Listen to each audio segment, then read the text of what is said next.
8.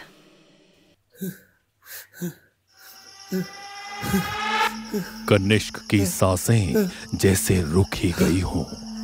कमरे में नियति की आवाज कहां से आ रही थी? नियति? नियति की हंसी पूरे कमरे में गूंज रही थी। कनिष्क डरते हुए अपने कमरे में चारों तरफ भागने की कोशिश कर रहा था, पर जैसे नियति से उसके लिए बचना नामुमकिन था।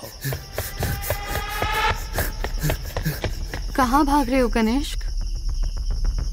मुझसे भागना अब तुम्हारे लिए नामुमकिन है। देखो, तुमने मुझे बुलाया और मैं आ गई कनिष्क। नियति प्लीज छोड़ दो। प्लीज नियति, प्लीज प्लीज। तुम रो क्यों रहे हो कनिष्क? मैं तो चाहती हूँ तुम और मैं हमेशा साथ रहें। You just have to close your eyes, Kanishk. Close your eyes and everything will be fine. Niyati please, I beg you Niyati please. कमरे में अचानक से लाइट वापस आ गई थी, पर कनिष्क को अपना कमरा देखकर ऐसा लग रहा था जैसे वो उसके कमरे में नहीं, बल्कि जीते जागते नर्क के बीच में खड़ा हो। कमरे की दीवारें धीरे धीरे जैसे कनिष्क का दम घोटने लगी थी। कनिष्क की हर सांस के साथ उसका कमरा छोटा पड़ता जा रहा था। तुमने मुझे धोखा दिया है कनिष्क। अब उसकी सजा तो मैं तुम्हें जीते जी नहीं दे पाई, तो मरने के बाद ही सही। फिक्र मत करो, मैं तुम्हें बिल्कुल तकलीफ नहीं पहुंचाऊंगी। मैं कभी तुम्हें तकलीफ पहुंचा सकती हूँ क्या कनिष्क? बताओ। नियति ने कनिष्क के चेहरे पर अपना हाथ फेरा और उसका हाथ फेरते ही कनिष्क का जिस्म मुर्दे की तरह जमीन पर गिर गया।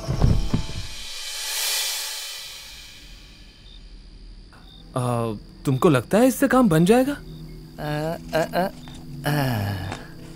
अबे तुम चुपचाप फूंको बे। ऐसे सोचने विचारने से कुछ नहीं होगा। अब चलेंगे प्रेत नगरी और ढूंढेंगे हमारी प्रीमियम भूतनी जी को। लेकिन हम सच बता रहे हैं, हमको ये आदमी कनिष्क ना कुछ ठीक नहीं लगा। किसी के गले में तो हड्डी डाली है इस चूतिए ने। अबे ये सब छोड़ ना, तू माल बना।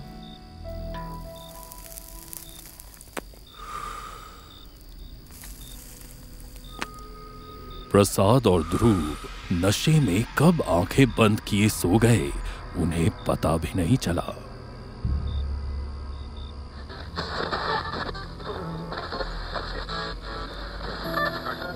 रेडियो की अचानक से बजने वाली इस आवाज को सुनकर ध्रुव की नींद अपने आप खुल गई, पर जब उसने देखा तो वो प्रेत नगरी में था। पर प्रेत नगरी का हुलिया जैसे पूरी तरह से किसी ने बदल कर रख दिया हो। वो हूबहू नियति के स्टूडियो की तरह दिख रहा था और ध्रुव ये नहीं समझ पा रहा था कि ऐसा कैसे हो सकता है कि ये हूबहू नियति के स्टूडियो की तरह दिखे। ये कैसी जगह है और मैं स्टूडियो में क्या कर रहा हूँ?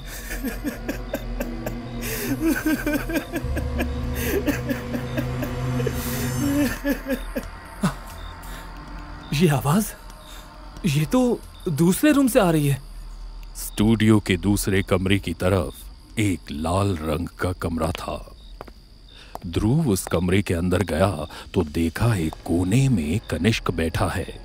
उसके कानों में हेडफोन्स लगे थे। ये कहां से आया? ये कौन सा नया खेल है नियति का? ध्रुव धीमे कदमों से कनिष्क की तरफ चलता गया।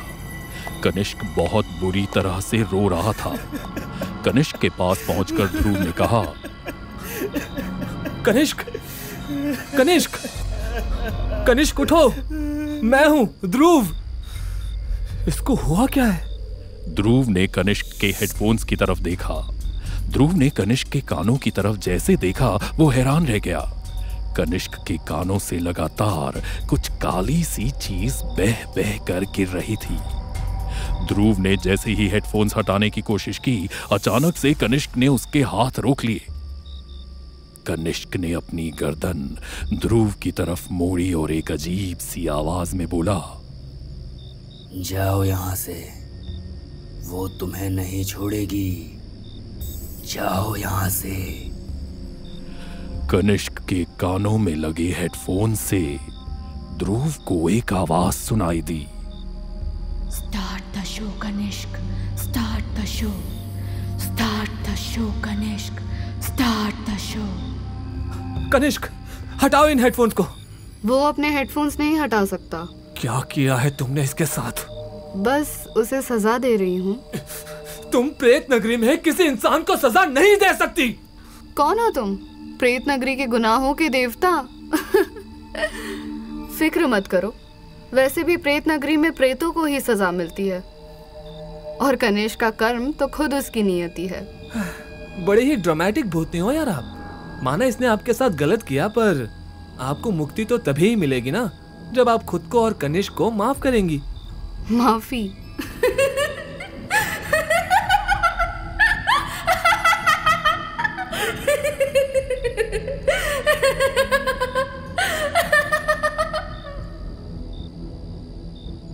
अगर तुम्हें लगता है कि मैंने कनिष्क को माफी देने के लिए बुलाया है तो तुम गलत हो। क्या मतलब है तुम्हारा? कनिष्क ने मेरी जिंदगी बर्बाद की थी। उसकी वजह से हर दिन हर एक पल मुझे वो जिंदगी जीनी पड़ रही है जिससे मुझे सख्त नफरत है, और अब उसे भी यही जिंदगी जीनी पड़ेगी यहाँ मेरे साथ। इतना कहते ही नियति ने कनिष्क के हेडफोन्स उठा के नीचे जमीन पर फेंके। कनिष्क के कान के अंदर जैसे एक साथ 100 मक्खियां भिन भिना रही थीं। वो छटपटाने लगा, जिसे देखकर ध्रुव ने गुस्से से बोला, चाहती क्या हो तुम? ईशा। ईशा? लेकिन ईशा से तुम्हारा क्या लेना देना है? वही तो मेरी मुसीबतों की जड़ है, ईशा राजवंशी। तुम्हें क्या लगता है कनिष्क ने मेरी जान विराज की वजह से ली है?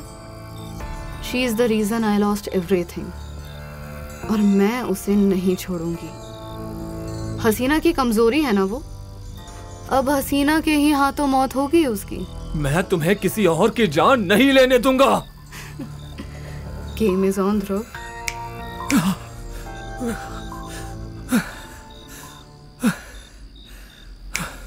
ए, कुछ पता चला तुमको? भाई, बहुत भारी भसड़ हो गई है। ये लड़की सिर्फ साइको ही नहीं बल्कि चालू भी है। साला, इसको तो कनिष्क कभी चाहिए भी नहीं था। इसको तो ईशा की जान लेनी थी। हैं? हमारी सौतन जी? पर उनका इस केस से क्या लेना देना? अब वो तो सिर्फ ईशा जी ही बता सकती है। घर के अंदर अकेली बंद ईशा को डर तो लग रहा था, पर कनिष्क की मौत की खबर के बाद उसे डर इस बात का था कि अगली बारी कहीं उसकी ना हो। अपने बेड के एक कोने में बैठी ईशा अंधेरे कमरे में बंद तो थी, पर उसे ऐसा लग रहा था मानो कोई था उस कमरे में जो उसे देख रहा था। Isha, Isha, Isha, Isha, Isha, please please please जाने दो मुझे, लीव मी। ईशा, ईशा। वो आवाजें बार बार ईशा का नाम ले रही थी और उस पर हंसे जा रही थी। ईशा, ईशा। अचानक से सारी आवाजें एक साथ बंद हो गई। ईशा ने आंखें खोली। कमरे का दरवाजा हल्का खुला था। बाहर किसी के ना होते हुए भी ऐसा बार बार लग रहा था जैसे कोई देख रहा हो। लेकिन तभी सफेद दरवाजे को बाहर की तरफ से कोई खोल रहा था। एक बड़ा सा काले रंग का पंजा, जिसे देखकर ईशा इतनी सहम गई कि वो दीवार के एक कोने के अंदर घुसती चली जा रही थी। नहीं, नहीं, नहीं। हेलो ईशा।